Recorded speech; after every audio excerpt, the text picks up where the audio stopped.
has been quite a while since I have posted on YouTube, but before I kind of dive into all of that, I wanted to talk about my current knitting whips. So the one that you saw in the video before this, I've started the Petite Knit Olga jacket.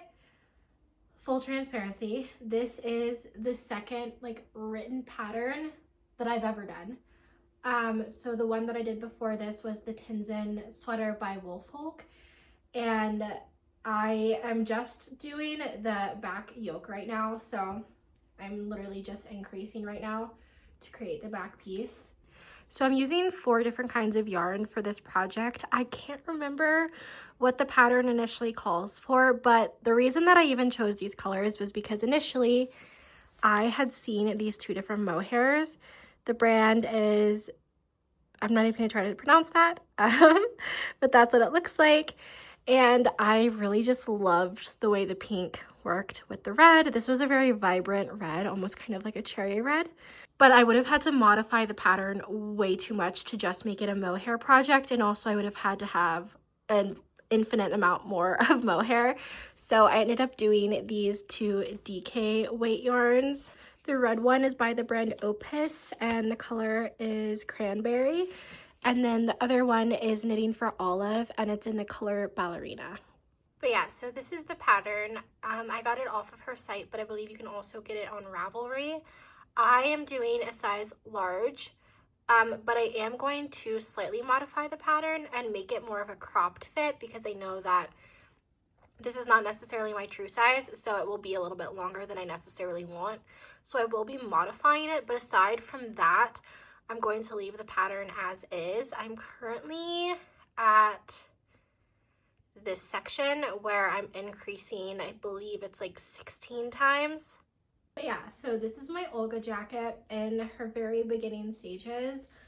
I am a little worried that I've bitten off more than I can chew just because I'm a very visual learner. So when I read patterns, it's kind of like reading hieroglyphics. I just have a really hard time. I need to visualize what that looks like. I initially had planned to do this before Valentine's Day, but I didn't, and I don't think I will end up finishing this just because I have another project that I've been working on. This one, I don't necessarily have a pattern for. I feel like every raglan knitting pattern is essentially the same. So I personally don't feel like you need to buy patterns to create a raglan knit. This one, I feel like my OG raglan pattern that I tried was by Ashley Lillis. I don't remember what the exact pattern was, but basically I did that pattern one time and I have never bought another raglan pattern again just because I can modify that pattern and basically create my own patterns, which is really lovely. This sweater I had based off of a Pinterest photo that I saw a year ago, and I initially had started it in an acrylic yarn, but then this past winter I decided to basically restart it in a wool yarn by We Are Knitters. I can't remember the colors that I've used for this sweater. If I do, I'll put it down in the description below, but it has all these flecks in it. I can't really see it super well on camera, but I'm using this mohair from Hobby that I think is really lovely. I feel like Hobby has 1, really affordable yarn, and 2, they have lots of variety when it comes to the mohair. I feel like usually with the mohair you get more basics like this, at least in local knit shops, I find. But yeah, this one I've just started the top half of it. I'm gonna make this one pretty oversized, but I'm also going to kind of crop it and make the ribbed band quite wide, just because I want it to look slightly different than any other sweaters that I've made, and also any that I already have in my closet. But yeah, all of that to say, it has been quite some time since I have posted on YouTube, and there's a few reasons for that. One being that I just simply didn't have the bandwidth, but also there was just a lot of big life changes happening. We had gotten engaged in fall of 2023, and then in February 2024, God, did that all happen in the span of 6 months? I'm just not realizing how quickly all of that happened. No wonder I was fucking overwhelmed and stressed. Well, anyway, and so even though all of those things were really great, amazing milestones, very exciting, I think people also fail to talk about the fact that like these major life changes add on like so much pressure and so much stress. And they're just like, I don't know, I feel like we're forced to kind of just like rush through everything and never like process like what's happened in our lives and like what's changed. And that's part of the reason that I think I struggled so much. But another key reason that last year quite honestly rocked my shit was because I was working a soul-sucking job that honestly obliterated my mental health, my physical health, my optimism about being a human and getting older. And yeah, it was just really, I think, without like divulging too much information, and also, but it was in marketing. And specifically like in the industry that we're in. I mean, marketing in general is directly tied to like sales and revenue, but especially at the company that I worked at, even more so. I was also, for an extended period of time, the only person doing their marketing, and this is like a multi-million-dollar company. So there was so much pressure. It was always like you do one thing and then like, okay, what are you gonna do next? How you always gonna kind of like one up yourself?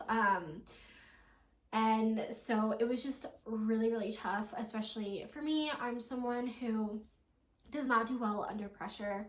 I prefer to kind of like be proactive about things and like foresee what is coming down the pipeline. There's literally that corporate language. And just like be more methodical and like strategic about things. And at this company, and I just like marketing in general, like marketing is like about strategy and it is about like processes and stuff like that. But it's also like, I feel like the key component of marketing is that you're flying by the seat of your pants. Anytime that something comes up, you're ready to take it on and go run with it. Any trend, ready to go run with it. Any new idea, you make it into like a tangible thing. And that was just really, really tough for me, especially because again, I was the only person that was doing it. And that was after I had made multiple attempts to kind of like remove myself or ask for like support, because I was already struggling prior to being the only person in the department. So yeah, it honestly, the job just sucked the life out of me. I never intended on doing marketing in the way that I had been. I always thought I would just use it as like a way to like make ends meet, and then I would go back to school and finish my master's and do social work, which is what I always wanted to do. But instead I found myself in marketing doing something that I really didn't love, and I didn't believe in. So it just sucked. It was like seeping into like all the other facets of my life. I was like having a hard time disconnecting. I was, you know, having to check my emails in the evening. I was getting texts sometimes after work. It was just a lot of chaos, a lot of change all the time. And that kind of, the constant like basically being in fight or flight and not knowing when I could like turn the switch off was like seeping in, like I said, to all the other assets of like facets of my life. I was having a really hard time like finding the energy and the bandwidth to like socialize and do things with friends and loved ones. It was basically like I was out of commission from Monday until like Saturday sometimes, like, and usually Sundays were the only days that I had like enough energy to actually like properly do something and show up. And by the time Sunday rolled around, I had the Sunday scaries and I was having like thinking about having to go back to work. And so it was just really fucking with my social life. It was also the stress from the job was impacting my physical health, which is like a whole other conversation for another day, but basically I've done myself dirty and my health is really in the gutter right now. Thankfully, I have a really incredible doctor who is working with me to basically get treatment for the impacts of this extended stress and what it's done to my body. But in general, it's like I don't feel like me. I've like had stress rashes all over my body. I've gotten like insane like hormonal breakouts because my hormones are fucked because of the stress. I was like missing my periods, or I would get them and they would like be like incredibly like doubled over in pain, feeling like I have to yak. So it just really messed up my health. And obviously also my mental health was obliterated and my anxiety was through the roof. So all that to say, I have since left the job. I put in my notice at the beginning of December, and then because of things that were happening within the company, I wasn't able to leave until the very end of January, but nonetheless, I got out. I'm free. So it's really only been 2 days. Today is the second day of me having autonomy over my time again and autonomy over my energy and the things that I want to do and how I want to show up. And anyways, though, I feel like that brings us to present day.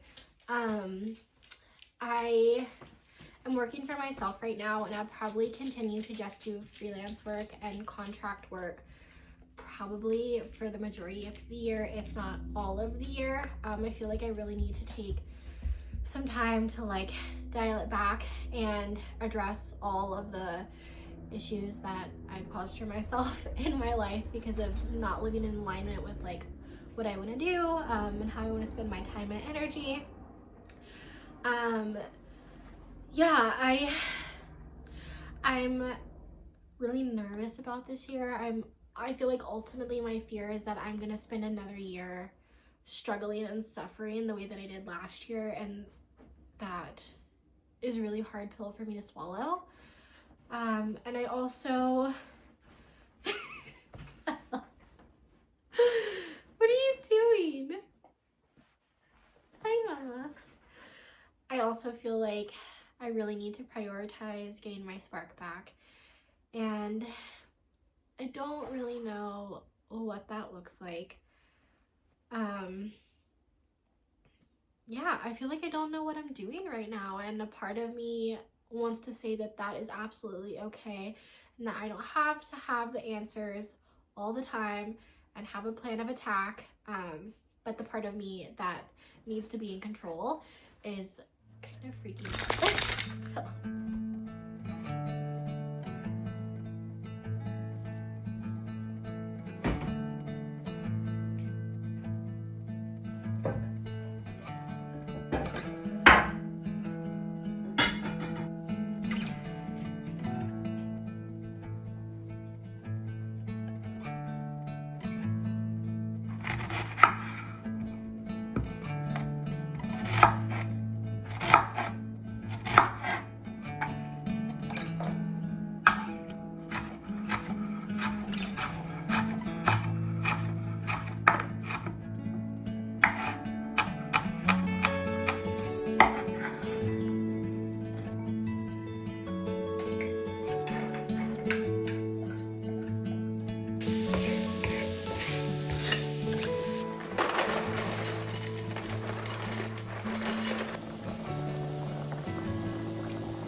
It's a new day today, and my anxiety is slightly less debilitating. So I've decided to go take myself out to get into a few things. There's a local market that I want to go to that's like Valentine's inspired, but I know that they'll have like all sorts of like artisanal bits and things like that. So I'm gonna go there. And then I also kind of want to go to the Thrift because I feel like this time of year is when everybody declutters and they're putting a lot of stuff towards like donations. But yeah, let's go to the market.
Okay, so I actually got super lucky when I went to the thrift store. When I went to the market, it was not exactly what I had envisioned. It was not as artisanal as I had thought.